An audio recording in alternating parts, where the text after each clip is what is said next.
गुन्हे शाखा युनिट 3 येथील पोलीस उपनिरीक्षक मधुकर काठोते आणि यांचे पथक यांनी एक पाहिजे आरोपी आहे, त्याचं नाव आहे शहबाज खान शेर खान, जो हसनबाग येथील राहणार आहे आणि नंदनवन पोलीस स्टेशन येथील एका 394चा गुन्हा आणि एक 399चा गुन्हा, एक जबरी चोरी आणि एक गरोड्याचा प्रयत्न, अशा 2 गुन्ह्यामध्ये वॉन्टेड होता.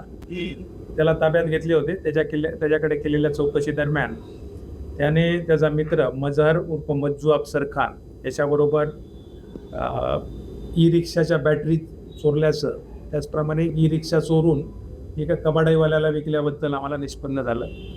त्यापैकी 4 बॅटरी आम्ही हस्तगत केलेल्या आहेत. त्याचप्रमाणे कबाडीवाला जो आहे त्याचं नाव आहे शेख इर्शाद शेख सुभान, यालाही ताब्यात घेऊन त्याच्याकडे चौकशी केली असता त्यांनी या आरोपींनी चोरलेले ई रिक्षा त्याकडे दिल्यानंतर ती रिक्षा कटिंग करून तिचे पार्ट जे आहेत ते बंगालमध्ये विकल्याचं त्यांनी आम्हाला सांगितलेलं आहे. तिघांनाही ताब्यात घेतलेला आहे. एकूण 76,000 रुपयाचा माल, मुद्देमाल आणि आरोपी यांना आम्ही जरीपटका पोलीस स्टेशन यांच्या ताब्यात पुढील कारवाई आम्ही दिलेला आहे.